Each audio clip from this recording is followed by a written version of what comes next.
Hello viewers, இனி நம்ம பார்க்க போறது ஒன் பீஸ் எபிசோட் 947 பார்ட் 1.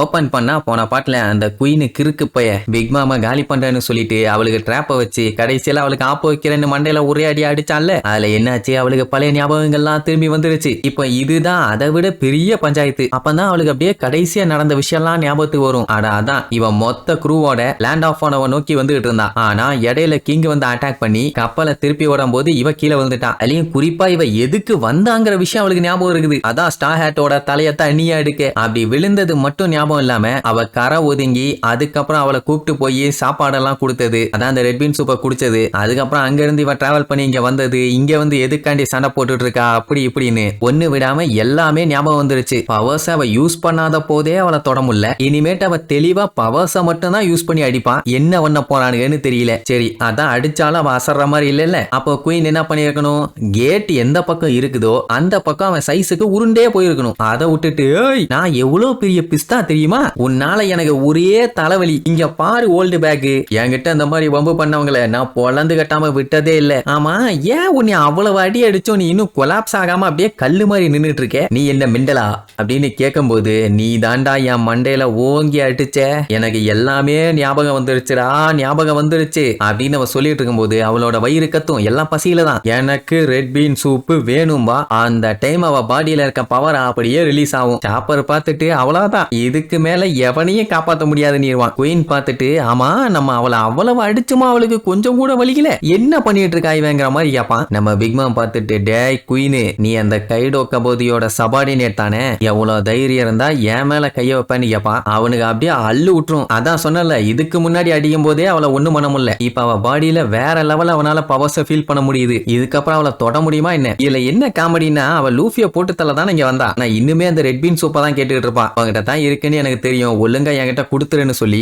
அப்படியே குயின் கிட்ட பாஞ்சு வருவான். அவன் முடிவே பண்ணிட்டான். அவ்வளவுதான், நம்ம சோழி முடிஞ்சு, இதுக்கப்புறம் நம்மளை கொண்டு போய் அடக்கம் தான் பண்ணணும். ஆமா நம்மள புதப்பாயிலா எரிப்பாயிலான்னு கன்ஃபியூஷன்ல இருக்கும் போதே அட்டாக் பண்ண பக்கத்துல வந்தவ திடீர்னு அப்படியே பொத்துன்னு தரையில விழுந்து கவுந்துருவான். என்னடான்னு பார்த்தா தூங்கிட்டான். இப்ப தான் நம்ம குயினுக்கு உயிரே வருது. மூஞ்ச பாத்தீங்களா எவ்வளவு பில்டப் பண்ணிட்டு இருந்தான். இவனை விட எல்லாம் வீக்கா இருக்காங்க, அவங்கள பயங்கரமா மிரட்டினா. இப்ப இவனை விட பவர்ஃபுல்லான ஒரு ஆள் வந்துட்டான்னு தெரிஞ்ச உடனே மூஞ்ச பாருங்க, அழுது புலம்பி கன்றாவியா இருக்குது. அப்பாடா ஒரு வழியா சாவுல இருந்து தப்பிச்சிட்டோம், இதுக்கப்புறம் இவளை விடக்கூடாதுன்னு சொல்லி 100% 916 இல்லாம 100 கேரட்டுக்கு சீப்ரிசம் ஸ்டோனை கொண்டு வாங்கடா, முடிஞ்ச அளவுக்கு இருக்கிற எல்லா சங்கிலியும் போட்டு இவளை லாக் பண்ணுங்கடா அப்படின்ட்டு சொல்லி அவளை போட்டு சுருட்டுன்னு சுருட்டி நல்லா லாக் பண்ணுவானுங்க. அப்படி என்னதான் சங்கிலியை போட்டு சுத்தினாலும் நம்ம குயினுக்கு அது பத்தல. அனிமல்ஸை போட்டு தள்ளாம மயங்க வைக்கிறதுக்காக டிரான்ஸ்குலிசர் கன் எல்லாம் யூஸ் பண்ணுவாங்கல்ல, அதை ஒரு 100 டோஸ் இறக்குங்கடான்னு 100 ஊசியை போட்டு குத்துவானுங்க. இதுக்கப்புறம் இவளை இந்த ஊருக்குள்ளேயே வைக்க கூடாது, எப்படியாச்சும் இங்க இருந்து வெளியில கொண்டு போகணும். அதனால கப்பலை ரெடி பண்ணிட்டு எவ்வளவு காட்ஸ் எல்லாத்தையும் ஏத்த முடியுமோ அவ்வளோக்கு அவ்வளோ ஏத்தி விட்டுட்டு கொஞ்சம் பேர்த்த மட்டும் இங்க வச்சுக்க சொல்லுவான். அது மட்டும் இல்லாம இப்ப மொத்த உடனையுமே வார்டன் பவனுக்கு தான் பாத்துக்கணும். வெளியில சுத்திட்டு இருக்க எல்லா ஜெயில் கைதியும் பிடிச்சி செல்லுல அடைச்சிட்டு கதவு கேட்டு அது இதுன்னு எல்லாத்தையுமே வேகமா சரி பண்ண சொல்லுவான். இவங்க இந்த இடத்த விட்டு வெளியில கிளம்பின உடனே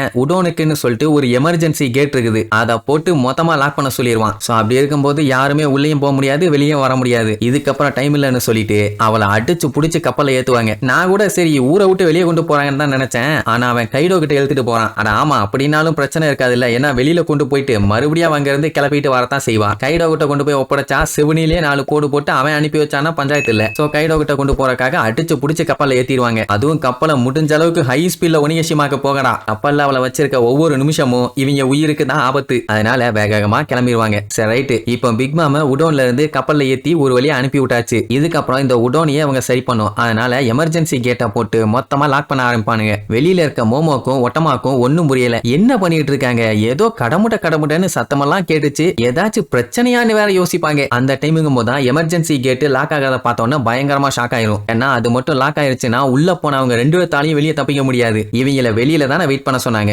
எப்படியாச்சும் அவளை காப்பாத்தாம விட மாட்டேன்னு ஒட்டமா ஓடுவா. அவளை ஃபாலோ பண்ணிட்டு மொமனசுக்கே வருவான். சரி இப்ப கம்யூனிகேஷன் எல்லாம் சரியாயிருச்சான்னு விசாரிச்சா இல்ல. உடோன்ல இருந்து மத்த எந்த இடத்துக்குமே இப்ப கம்யூனிகேஷன் இல்ல, கம்ப்ளீட்டாவே இவங்க ஐசோலேட் ஆகிருக்காங்க. சோ வெளியில இருக்கவங்களை கம்யூனிகேட் பண்ணி கூப்பிடுறதுக்கு எந்த ஒரு வாய்ப்புமே இல்லைன்னு உடனே லூஃபிக்கு செம ஹாப்பி. அப்படின்னா நான் என் இஷ்டத்துக்கு என்ன வேணாலும் பண்ணலாமா, ரைட்டு பூந்து விளையாடுற வேண்டியதான்னு பையன் சண்டைக்கு ரெடி ஆயிருவான். நம்ம பையன் கழுத்துல மாட்டி விட்டுருக்கும் போதே அந்த அடி அடிச்சான். இப்ப ஃப்ரீயா விட்டுட்டானுங்க. என்ன மாதிரி எல்லாம் அடிக்க போறானோ. அதுவும் வந்து நின்னுட்டு சே பலூனும் பிக்மாமும் இங்க இருந்திருந்தாங்கன்னா நல்லா சண்டை போட்டு ட்ரைனிங் எடுத்துக்கலாம். சரி பரவாயில்ல வாங்கப்பா நம்ம சண்டையை கண்டினியூ பண்ணலாம்பா. டேய் இவனை எவன்டா ஃப்ரீ பண்ணது, புடிச்சு கெட்டுங்கடாம்பா. லூசு பையலே நான் சின்ன வயசுல இருந்தே ஃப்ரீயா தான்டா இருக்கணும்னு ஆசைப்படுவேன். அதுக்காக தான்டா பைரட்டாவே ஆனே. வா இன்னைக்கு நீயா நானான்னு பாத்துலான்னு சண்டைக்கு நிப்பானா. டேய் நீ வெறும் கைதி தான், ஓவரா பில்டப் பண்ணாத. நான் அடிச்சு மூஞ்ச உடைச்சு ஜெயிலுக்குள்ள போட்டேன்னா நல்லா இருக்காது. நீயே போய் படுத்துக்க, அதான் உனக்கு நல்லதும்பா. லூபி கேஷுவலா கொய்யால என்ன பேசிட்டு இருக்க, நான் இந்த உடோனியே டேக் ஓவர் பண்ண போறேன்மா. 2 வைஸ் வார்டனு ஒரு வார்டனு காட்ஸுங்க இருக்கானுங்க. இத்தனை பேர் இருக்கும் போது நம்மளால ஒண்டியால நின்னுட்டு இப்படி ஒரு வார்த்தையை சொன்ன உடனே அவனுக்கு என்ன நினைப்பானுங்க, பைத்தியமா இவன் இப்படி மெண்டல் மாதிரி வந்து பேசிட்டு இருக்கான் தான் யோசிப்பாங்க. வார்டனு டேய் இவன் வேற நொய்யின்ட்டு போங்கடா போய் அவனை வெளுத்து கட்டி தூக்கி செல்லுல போடுங்கடாம்பா. இதுக்கு முன்னாடி அடிச்செல்லாம் பார்த்ததெல்லாம் மறந்துட்டானுங்க போல. ஒரு பெரிய கூட்டம் அட்டாக் பண்ண வரும். உடனே நம்ம பையன் ட்ரைனிங் எடுத்துலான்னு சொல்லி அவன் பாடியில ஃப்ளோ ஆகிற ஹாக்கி பவரை அப்படியே இமேஜின் பண்ணி கரெக்டா கொண்டு வருவான். ஆனா அடிக்கும் போது மிஸ் பண்ணிடுவான். இப்படி அடுத்தடுத்து அடிச்சுக்கிட்டே தான் இருப்பான். ஒர்க் அவுட்டே ஆகாது. இந்த மாதிரிலாம் பண்ணிட்டு இருந்தா கண்டிப்பா கைடோவை காலி பண்ண முடியாது. வெளியில இருக்க ஹாக்கி பவரை தான் யூஸ் பண்ணணும். அதுவும் அந்த பவர் எனிமியோட பாடிக்குள்ள அனுப்பணும். அப்பதான் கைடோவோட டஃப்பான பாடியை காலி பண்ண முடியும்னு பய ஒருத்த மூஞ்சில தொட மட்டும் தான் செய்வான். அச்சே விழுந்துருச்சு. இப்படியே பிளான் பண்ணி அட்டாக் பண்ணுவான். அடுத்தடுத்து அட்டாக் பட்டுக்கிட்டே தான் இருக்குமே தவிர வேலைக்கே ஆகல. ஐயோ வீணா போகுதேன்னு யோசிக்கும் போது சுத்தி ஏகப்பட்டு நிப்பாங்க. லூஃபிக்கு செம ஹாப்பி. அப்பாடா இன்னும் பிராக்டிஸ் பண்ண நிறைய பேர் இருக்காங்க. இன்னைக்கு எப்படியாச்சும் இந்த கலர் ஆஃப் ஃபார்ம்ஸ்ங்கிற ஹாக்கி பவரை நான் மாஸ்டர் பண்ணியே தீருவேன், விடுறதா இல்லங்கிற மாதிரி சொல்லுவான். தாத்தாவும் மேல இருந்து பார்த்துட்டு சூப்பரா கண்ணா உன்னால முடியும் விட்டுறாத அப்படின்ட்டு அவனுக்கு பயங்கரமா சப்போர்ட் பண்ணுவாரு. இதுக்கப்புறம் நம்ம பையன் அந்த ஹாக்கி பவரை மாஸ்டர் பண்ணானா, உள்ள மாட்டிட்டு இருக்க நம்மளுக்கு எல்லாம் எப்படி வெளியில தப்பிக்கிறாங்க, பிக் மாமா அங்க கைடோ சம்பவம் பண்ணானா இல்லையான்னு அடுத்தடுத்த எபிசோட்ல பார்க்கலாம். டாடா.